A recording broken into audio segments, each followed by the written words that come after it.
आरेवा के सभी सदस्यों को नमस्कार। आज मैं वीडियो एक विशेष टॉपिक पर डिस्कस करने के लिए आया हूं। जैसे आप सभी को पता है कि हमारा जो प्राइमरी ऑब्जेक्ट रहा है असम राइफल्स का ड्यूल कंट्रोल समाप्त होकर यह आर्मी में जाना चाहिए। तो इसके संदर्भ में आज यानी 27 सितंबर को एक आर्टिकल, बहुत ही एक इम्पोर्टेंट आर्टिकल पब्लिश हुआ है ऑनलाइन, जिसको लिखा है हमारे लेफ्टिनेंट जनरल प्रकाश मैनन जी ने। तो उस आर्टिकल को मैं ज़रा हाईलाइट करना चाहता हूं क्योंकि ये हमारे पक्ष में है। इससे पहले आपने पिछले मेरे वीडियो में सुना होगा, हमारे जो पहले डीजीआर थे जनरल सचदेव जी, उन्होंने भी एक आर्टिकल लिखा था ड्यूल कंट्रोल समाप्त होके असम राइफल्स का जो रोल है वो आर्मी का होना चाहिए, आर्मी के अंदर जाना चाहिए करके। तो यह जो इसमें विशेष महत्व इसलिए है कि लेफ्टिनेंट जनरल प्रकाश मैनन जी जो है हमारे नेशनल सिक्योरिटी काउंसिल सेक्रेटरीट में मिलिट्री एडवाइज़र रह चुके हैं, और अभी जो है फ़िलहाल ये डायरेक्टर हैं किसी संस्था के, स्ट्रेटेजिक स्टडीज़ डायरेक्टर हैं, strategic studies program Takshashila institution, यहाँ पे डायरेक्टर का काम करते हैं, और former military adviser National Security Council secretariat यह जो है रह चुका। तो इसलिए जो है इनका जो आर्टिकल है यह काफ़ी इम्पोर्टेंट है, और सरकार जो है इस पर जो है ध्यान अवश्य देंगे, और यह हमारे पक्ष में जाता है क्योंकि डे वन से जो हमने रेजोल्यूशन पास किया था फर्स्ट एनुअल जनरल मीटिंग आरेवा संगठन आने के बाद, जो हम स्टेक होल्डर से बात करेंगे, असम राइफल्स का ड्यूल कंट्रोल को समाप्त करने की कोशिश करेंगे। आज जैसे आप सभी को पता है हमने कई सारे करस्पॉन्डेंट्स किए सरकार के साथ, prime minister, MHA, MoD, cabinet secretariat, बहुत सारे ड्यूल कंट्रोल का तो एक लंबा फाइल ही बना हुआ है। और आखिर में जब उनका जो है रवैया हमारे पक्ष में नहीं रहा तो हम फाइनली 27 नवंबर 2017 को Delhi high court division bench में पिटीशन है, जिसका सुनवाई अभी नवंबर 1 को होना है। तो यह जो है काफ़ी इम्पोर्टेंट है ये आर्टिकल। तो इसका मैं ज़रा हाईलाइट आपको पढ़ के सुनाता हूँ। जैसे इसका संदर्भ में इसका सब्जेक्ट देखिए, ये है आर्टिकल का, मैंने प्रिंट लिया था, ये जो है प्रिंट का कॉपी है, जिसको लेफ्टिनेंट जनरल प्रकाश मैनन जी ने लिखा है, और इसका सब्जेक्ट दे रखा है उन्होंने, who should control Assam Rifles, MoD और MHA, resolving that will truly end army's role in North East. जैसे आप सभी को पता है 2-4 दिन से काफ़ी समाचार पत्रों में आया है, कहीं वीडियो भी निकला है इसका, कहीं प्रिंट ऑनलाइन में आया था कि जो नॉर्थ ईस्ट में इंसर्जेंसी का जो इंसिडेंट्स है कम होने के कारण आर्मी जो है एक ब्रिगेड को छोड़ के कंप्लीट जो है असम राइफल्स को हैंड ओवर कर दिया है CICT ऑपरेशन। और वह जो है जो चाइना जो बॉर्डर है, बॉर्डर में जो अभी चल रहे हैं जो प्रॉब्लम है हमारा इंडो चाइना बॉर्डर में, वहाँ पे कंसंट्रेट करेंगे। तो जनरल मैनन जी बोलते हैं कि वास्तव में जो है यह कहना कि असम राइफल आर्मी जो है CICT ऑपरेशन असम राइफल्स को दे दिया, यानी आर्मी का रोल जो है नॉर्थ ईस्ट में नहीं है, यह जो है थोड़ा गलत होगा। उन्हीं के शब्दों में देखिए,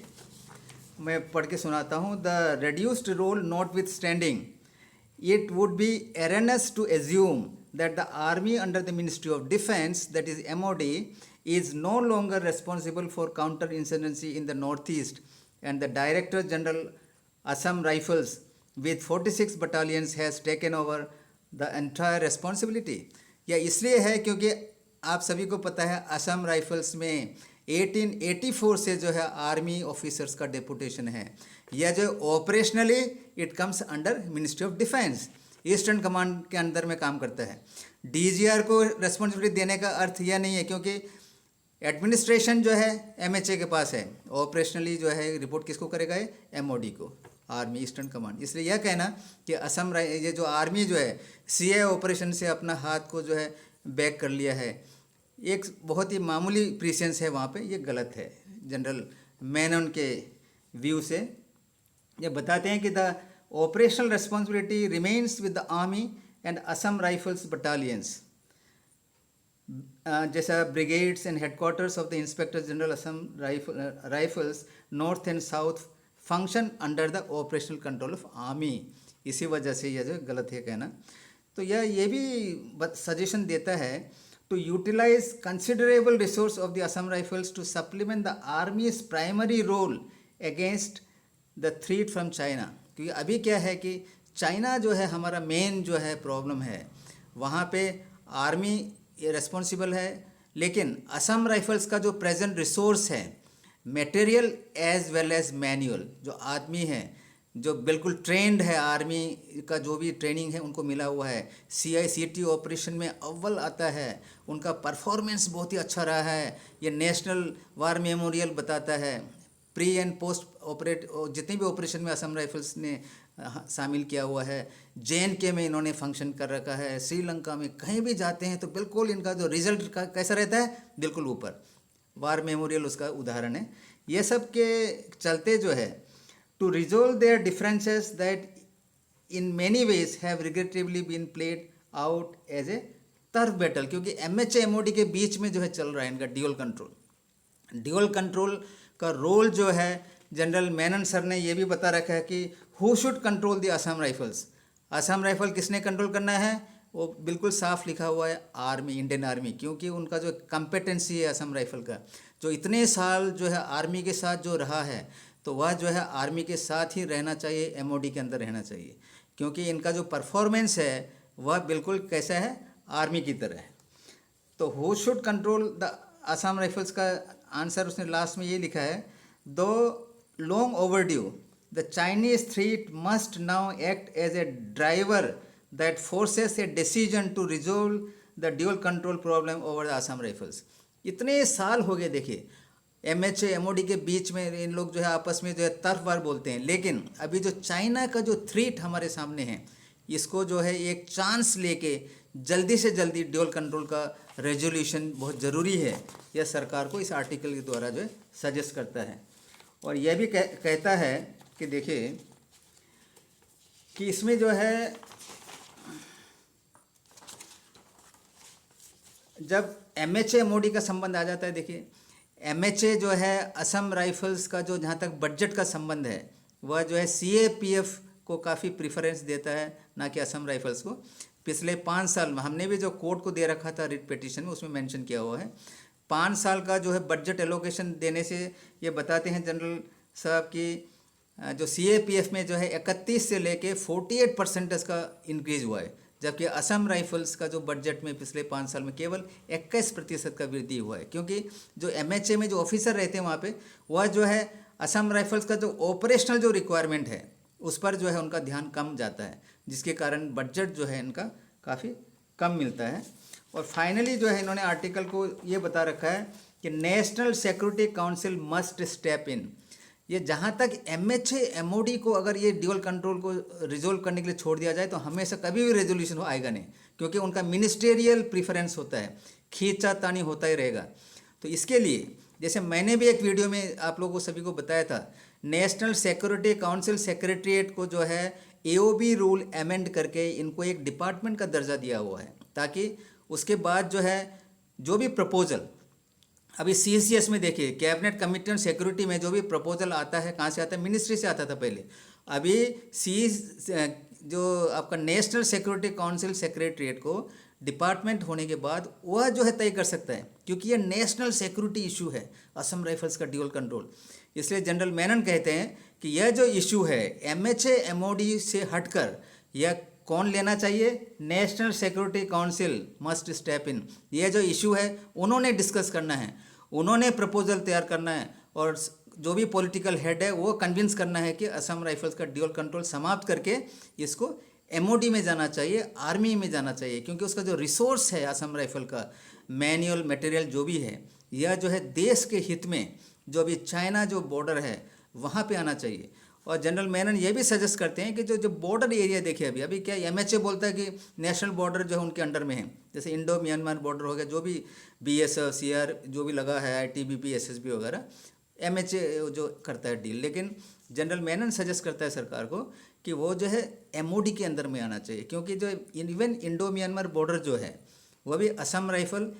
MOD के अंदर आने के बाद असम राइफल को डिप्यूट करना है, ताकि चाइना जो है म्यांमार के थ्रू भी क्रिएट कर सकता है असम राइफल में, सॉरी इंडिया में प्रॉब्लम, तो वहाँ पे MOD होना चाहिए। इंडो चाइना जो बॉर्डर है अभी क्या है, ITBP भी है वहाँ पे है, आर्मी भी है, तो काफ़ी प्रॉब्लम क्रिएट होता है ड्यूअल कंट्रोल के कारण। ITBP रिपोर्ट देता है MHA को, आर्मी रिपोर्ट देता है एमओडी आर्मी को पीछे, तो काफ़ी कन्फ्यूज़न होता है। इस कन्फ्यूज़न को अलग करने के लिए असम राइफल्स को एमओडी में लाया जाए और कंप्लीट उनका इस्तेमाल होना चाहिए इंडो चाइना बॉर्डर में, और इवन इंडो म्यांमार बॉर्डर में भी एमओडी के अंदर में आना चाहिए, क्योंकि असम राइफल्स जो है फाइनली आर्मी में आना चाहिए करके इन्होंने सजेस्ट दे रखा है, और बहुत ही बढ़िया सजेशन है। देखिए फाइनल लास्ट में मैं एक पैराग्राफ बहुत ही इंपॉर्टेंट वो पढ़ के सुनाता हूँ। The resolution of the dual control issue must no longer be left to the MoD and MHA. MoD and MHA की तरफ केवल उनको देना नहीं चाहिए to resolve, it must instead be shepherd by the National Security Council using the institutional structure of the National Security Council Secretariat, NSCS. This is so because the NSCS is created to resolve precisely such issues, because its perspective is expected to be free of narrow ministerial interest and can therefore objectively support national interest. यह बहुत ज़रूरी है। National Security council आना चाहिए ये जो dual control को resolve करने के लिए, उनका जो भी प्रॉब्लम है अच्छा सा एक प्रपोजल तैयार करके ये सीसीएस में डिस्कस करके सरकार को जो है कन्विंस करके, यह जो है असम राइफल का जो इतने साल से जो पेंडिंग चल रहा है। देखिए अगर मैं हमेशा बोलता हूँ कि असम राइफल इतना जो ट्रेंड है आर्मी के बटालियन से भी ऊपर आता है इसका, क्योंकि हमेशा जो है फील्ड एरिया में काम करता है इन्होंने, तो इनको अगर एमएचए में लाते हैं, सीएपीएफ का एक हिस्सा बनाते हैं, तो ये क्या होगा, डिमोशन होगा। नेशनल इंटरेस्ट में नहीं है, करोड़ों रुपया खर्च करके जो है जवानों को ट्रेन कर रखा है, इसको जो है आर्मी में जाना चाहिए, और इसके जवान जो है सर्विंग एंड रिटायर्ड उसको आर्मी का बेनिफिट मिलना चाहिए, ना कि अभी की तरह ना इधर ना उधर बीच में लटका हुआ है। हमें आशा है कि सरकार जो है इस पर ध्यान देंगे, और कोर्ट के सामने भी हम इसको प्रस्तुत करेंगे इस डॉक्यूमेंट को। जनरल सचदेव का लिखा हुआ आर्टिकल भी हमारा सपोर्ट करता है। जनरल मेनन जी को भी मैं धन्यवाद करता हूं कि आपने जो है काफ़ी अच्छा आर्टिकल लिखा है। ड्यूल कंट्रोल जो हम परेशान हैं, शायद आप सर्विस किए हैं या नहीं असम राइफल में, या तो मुझे पता नहीं है, लेकिन जो भी आपने लिखा है हमारे फेवर में लिखा है, फौजियों के फेवर में लिखा है, असम राइफल जवान के बारे में। इतना कहते हुए thank you very much, good bye.